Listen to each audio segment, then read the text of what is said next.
What's up, guys? Triarius Wargaming, fresh back from Historicon. So what we're going to do is we're just going to jump straight into the battle where we put on a game with over 2,000 miniatures, the Battle of Strasbourg, 357 AD, late Romans versus Barbarians. So we're going to get into the battle right now, and then at the end we'll have a little bit of ramble on how it went, what worked, what didn't, etc. Overall, an amazing success, though, and let's jump into the battle report. All right, so here is the deployment we used from Osprey. You can see the lines of troops and then the forest on the left flank. All the Roman cavalry was on one side, same with the Germans. So here's our Roman cavalry. Lots of different troop types, light cavalry, medium, cataphracts, everything. Okay, now we're getting into the main infantry blocks. So these are all Rangers, Romans, Ranger miniatures and gaming's Romans right out at the front, and his commander in the back there. I thought his figures turned out absolutely amazing. You can see mine in the back with those kind of blue and white shields. You got Julian right in the back there surrounded by his cavalry. That's still Rangers infantry in the front. And then those red shields, that's where mine start again. So one cool thing about this battle, I think we captured the multiple lines in the reserve system that the Romans had. And then we've got Severus's division over there with the baggage. Now the Germans, we got the cavalry, massed cavalry on one side with attached light infantry who would run behind the horses and roll under the Roman horses, stab them from below. Now we're getting into the barbarian divisions and the camp. So the sheep got a lot of positive comments, so those were worth bringing. These warbands were all painted by me. The ones that we just looked at were painted by Ranger and the other guy who put on the game with us. And then we got the rest of my warbands, and there's the forest that I made where the ambush was. Okay, so we'll get into some photos and video clips that I took of the game.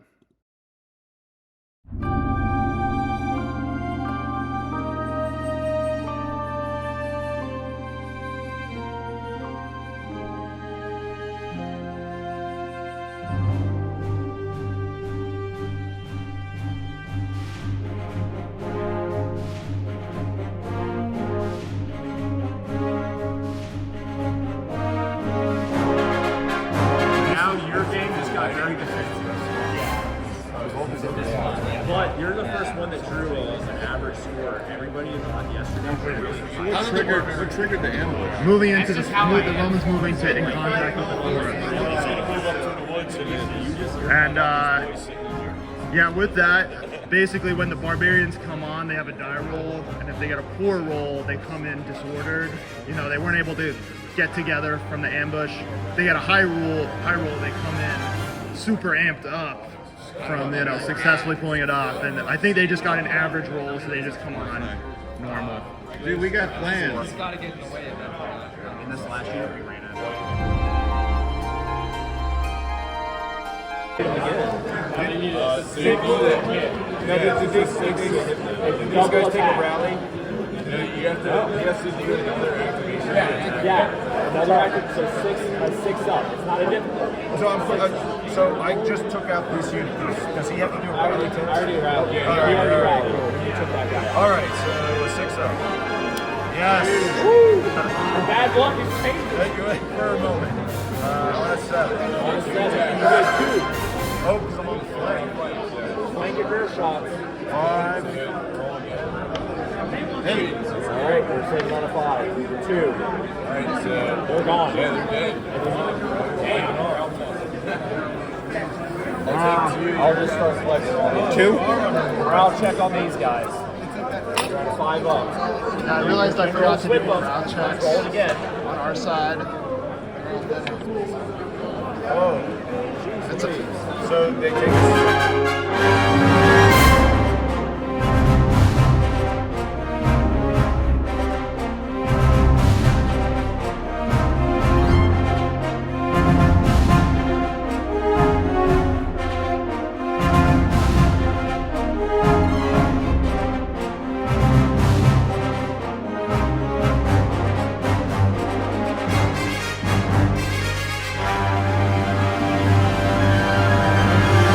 that seems to be the way it goes. had this whole discussion the other day when we were touring Gettysburg. And yeah, they hit on 8.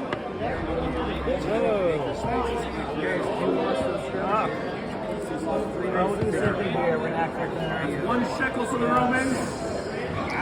The Romans drew first blood.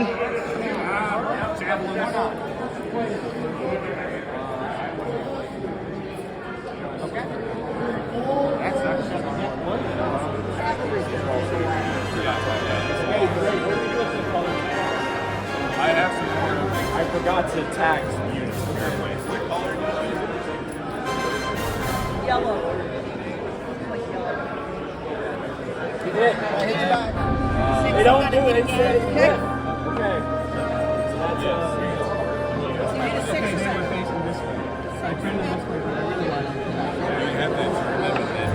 oh, and you got to roll for your Do not say. Hurry up. 1, 2. Hurry up. Romans, what are you doing? You're killing more Romans? I told you that was going to happen. That's really starting to break after this time. Look at the tank. You would have had to have done that. You would have had to have done that flip before you did the attendant for the car.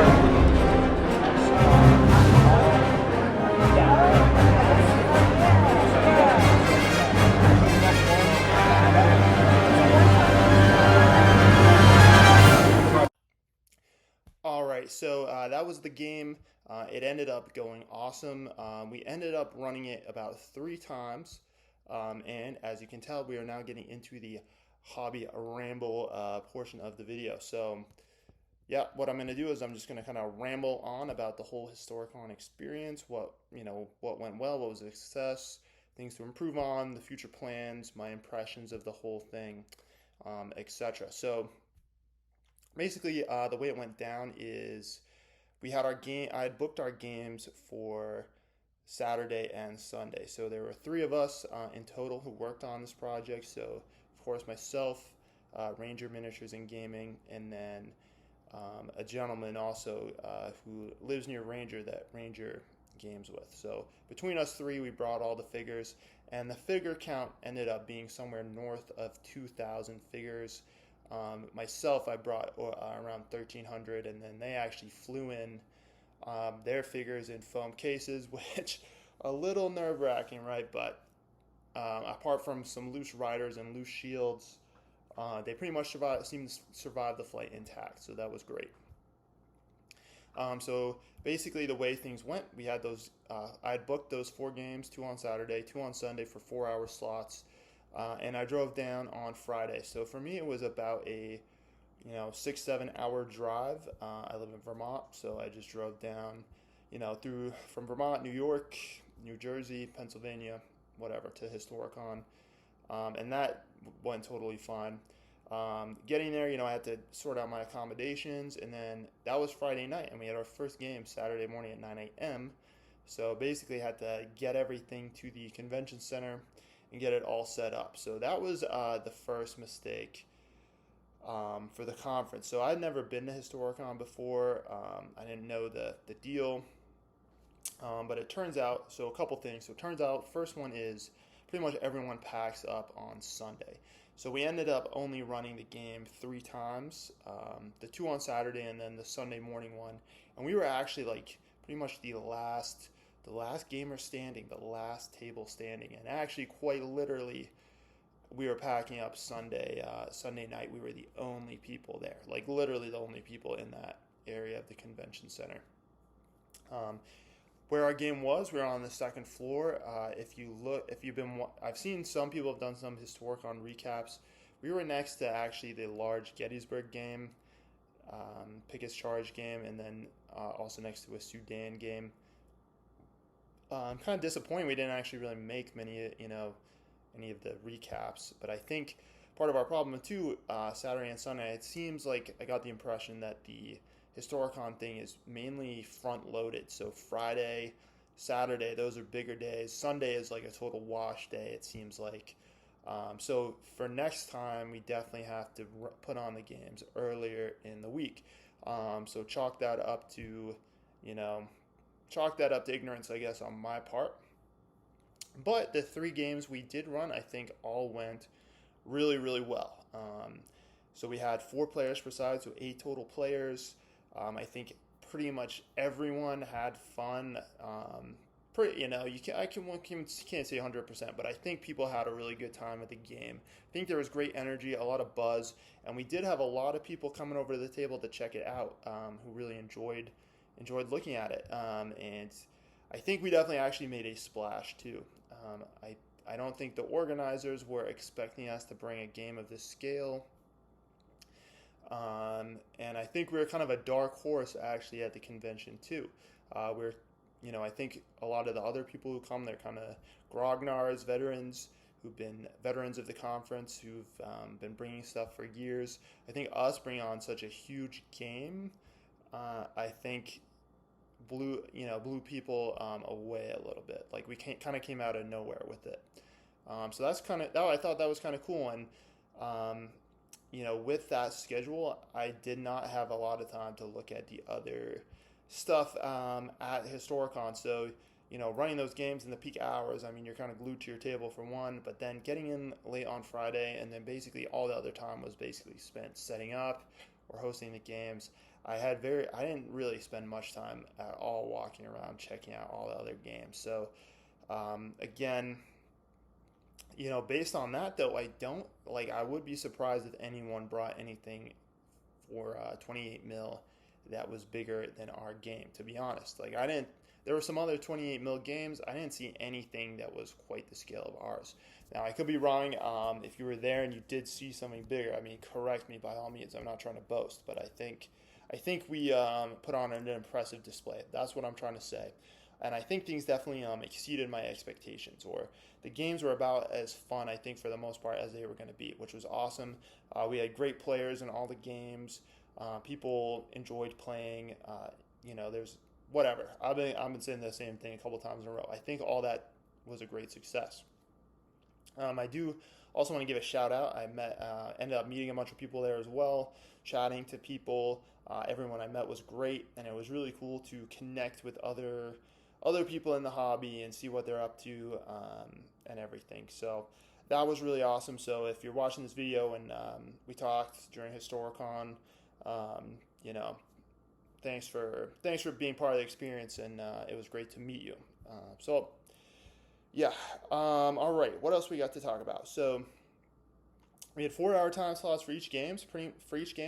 I really had no idea if we were going to actually get to completion or not within those 4 hours, but we pretty much did. All the 3 games basically went within the time frame, and we had a decisive result for each game, which that was something I had some concerns about, whether we would actually get a decisive result in our time frame. Now, with To the Strongest, when you lose units, you lose kind of coins from your coin bank, and once your coins are depleted, you lose. With pretty much all the games, it came down neck and neck. I think one game each side had 1 coin left. One game they had 2-1 or something like that. So each game was incredibly close. It could have been anyone's game, basically right at the end, which I think is the hallmark of a good game, right? You don't want one side to just get steamrolled right from the start. And the battle swang back and forth. There were times where the Romans were winning. There were times when the Germans were winning. But the battle swung back and forth, which I thought was great. I believe the Romans won 1 game. The Barbarians won 2. I think those deep warbands are really hard to crack. They're tough not to crack. I thought those all went great. I thought it was cool too.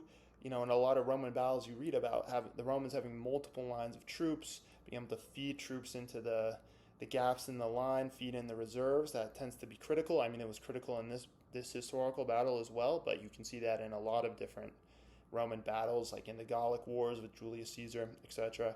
So I thought it was cool.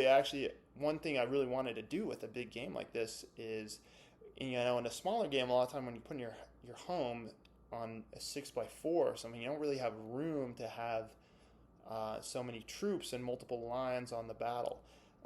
Whereas in this one, like having those reserves was critical, I think, and you actually had room for those reserves to play a critical role.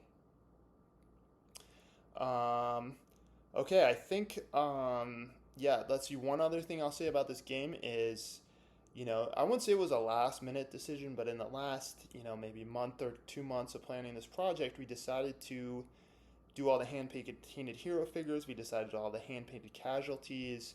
I pulled the baggage together in that time frame. I made that forest terrain in the back. I think having all those elements was key to the overall game. And it's one thing putting 2,000 miniatures on the table, but having all those details on the side, I think really adds a lot to the experience. I think just all that stuff just elevated the game to the next level versus if we're using like dice for casualties rather than the casualty markers, stuff like that. Okay. So that's kind of a little bit of overview. And actually this ramble is going to continue. I'm just moving down on my notes a little bit that I took. Notes I was thinking about on the drive back up.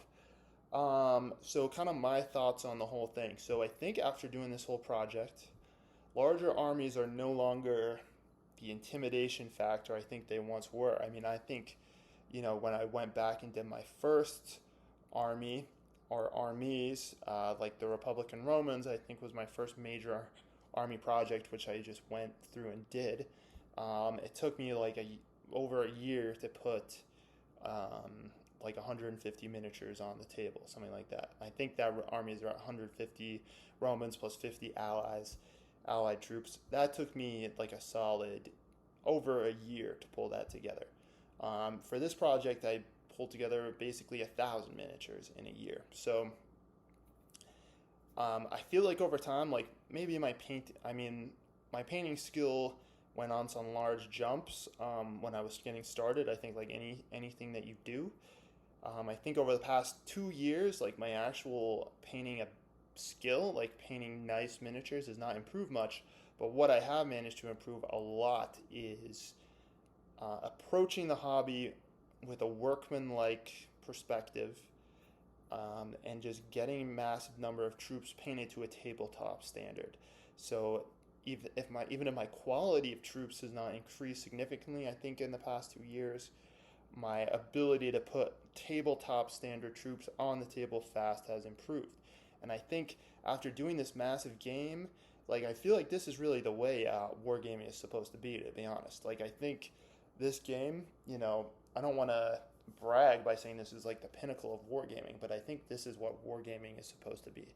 Masses of troops on the table, tons of, the 8 players per side. I think 8 was the perfect number. For me, that is kind of like wargaming now. That is the standard that I kind of am going to be aspiring to. All right. So, going forward, what is the plan?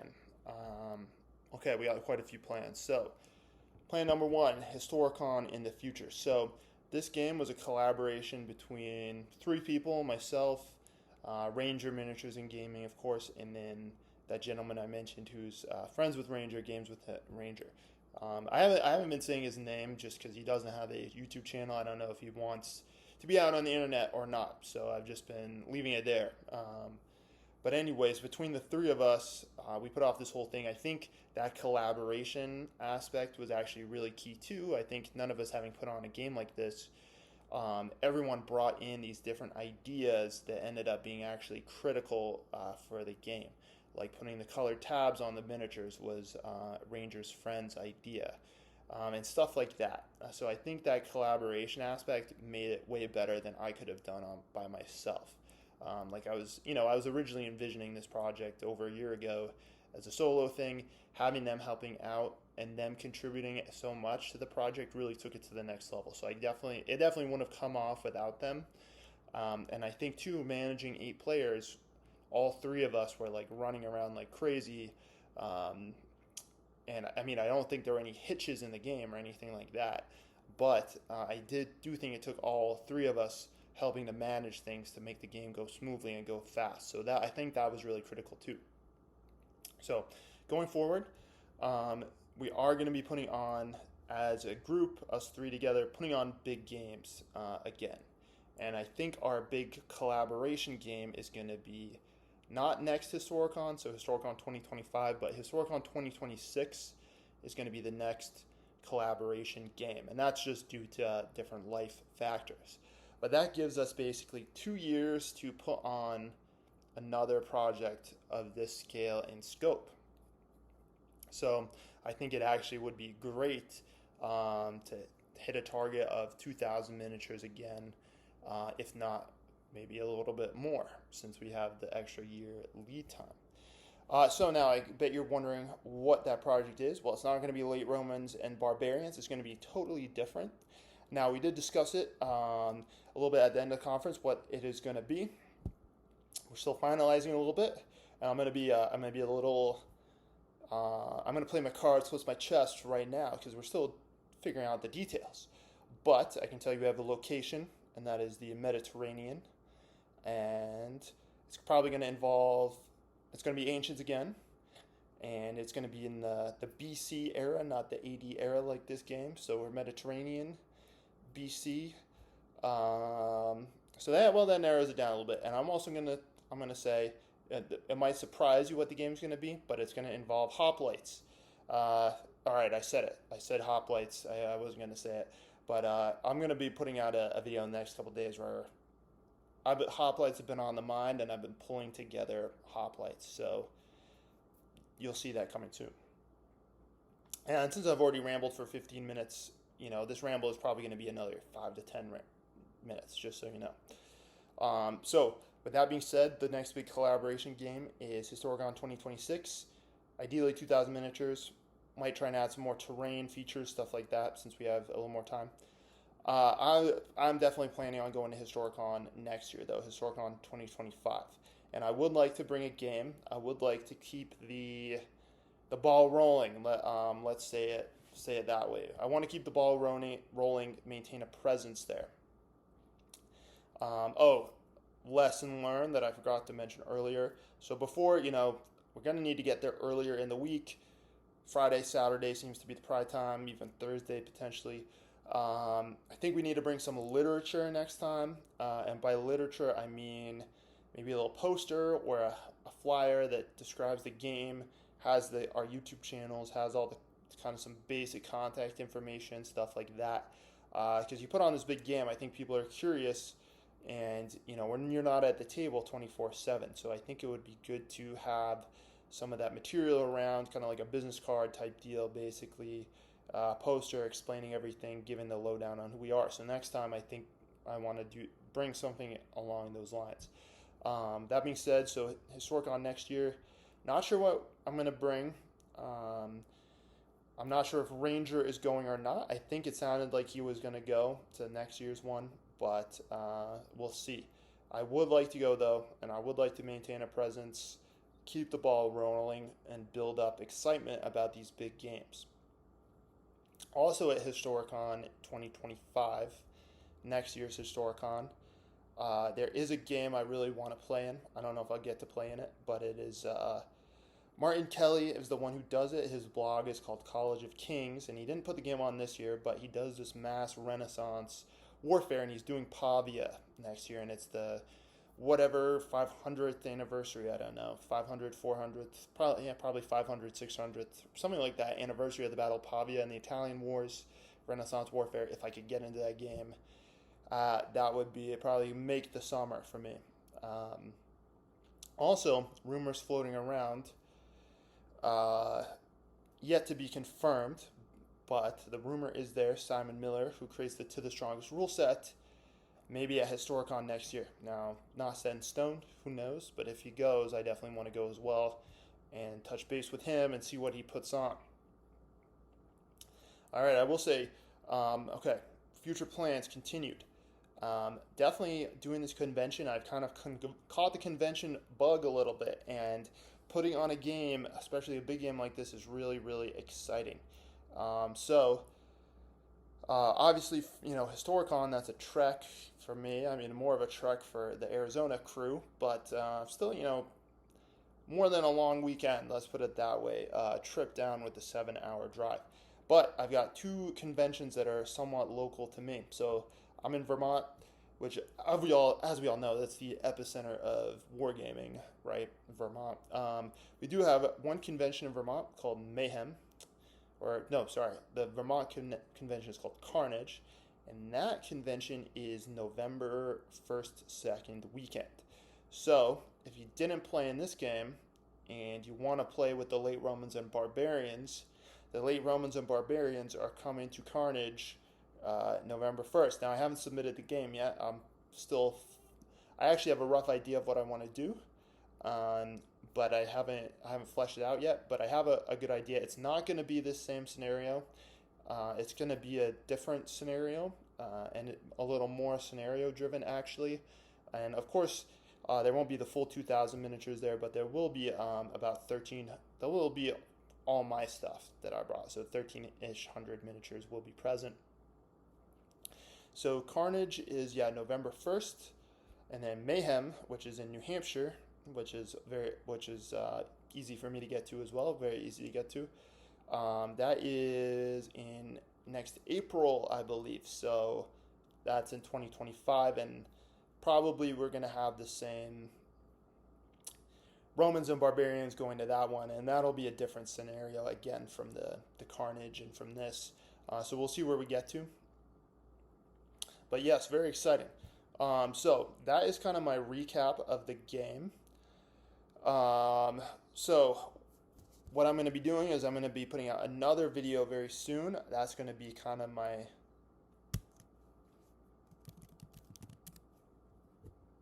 I'm going to be putting out another video very soon. That's going to be kind of my recap of the...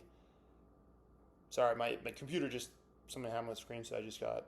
We'll just start over there. So, coming next pretty soon, probably by the end of the week, hopefully, I'm going to be putting out another update video. And what is going to be in that video? Well, we got all the next kind of projects lined up. So, no rest for the wicked. I mean, pretty much, even the day after I got back from Historicon, I started putting together some of the stuff I bought there. I didn't buy very much, so it's not going to be a huge loot haul, but what I'm going to do, I've got a bunch of other stuff to assemble, and I'm going to do a mass priming session, and that I'll show you all the upcoming stuff in that priming session, okay? Okay, so that's my Historicon recap. I probably missed out a bunch of stuff, but anyways, thank you. If you listen to all this insane rambling, good for you. What have we got? Yeah, so I'll pretty much end the video here, and I'll just finish out by saying a thank you to Ranger and the other guy who helped us out. Again, call him the other guy because I just don't know if he wants his name out on the internet. But thanks to them for helping put everything on. It couldn't have happened without them, so the collaboration, I think, went awesome.